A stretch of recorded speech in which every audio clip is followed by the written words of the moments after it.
recent happenings in public universities and the way forward. As you all know, a number of public universities have in the recent past sent students home they are facing in those universities.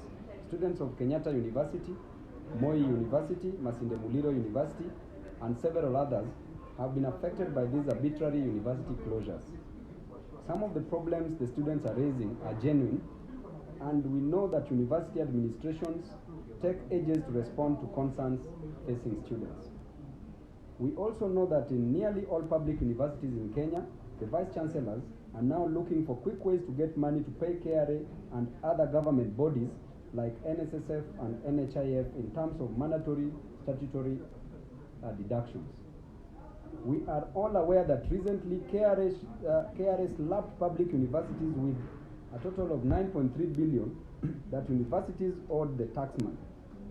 This money has accumulated over the years as universities fail to remit pay as you earn, and other deductions. Now universities are deliberately creating conditions which will make students to go on strike, then slapping students with huge fines as a precondition for resuming their studies.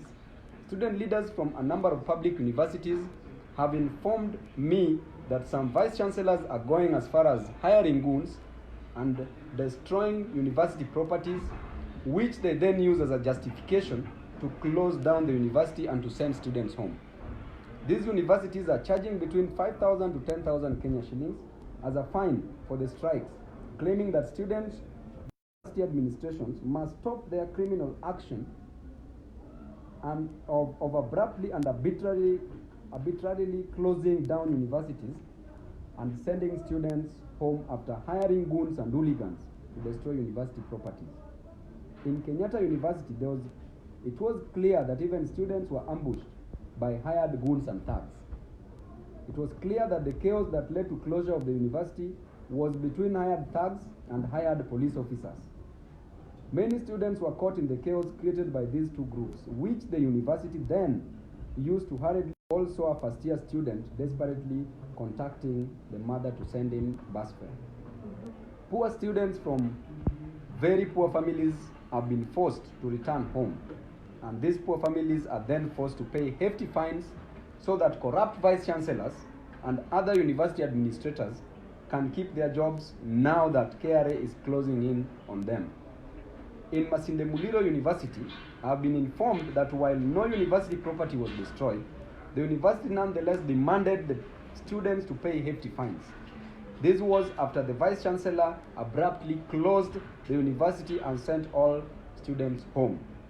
At Moi University, student leaders have been hurriedly expelled without being heard, and the university is demanding hefty fines as a condition for resuming students.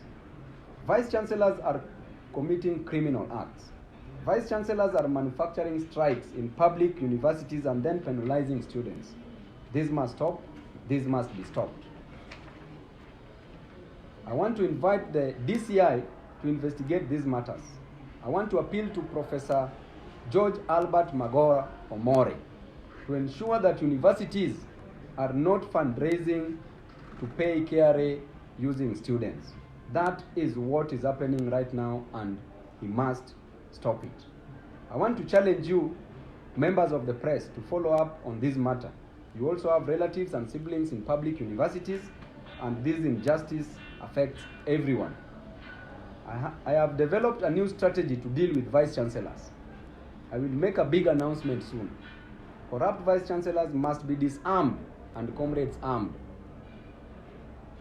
Lastly, as a result of the constant frustrations experienced by the comrades, we have decided to form a body called the Central Organization of Students Unions, COSU, that will protect the inherent rights of students as enshrined in the apex of the law, the Constitution 2010.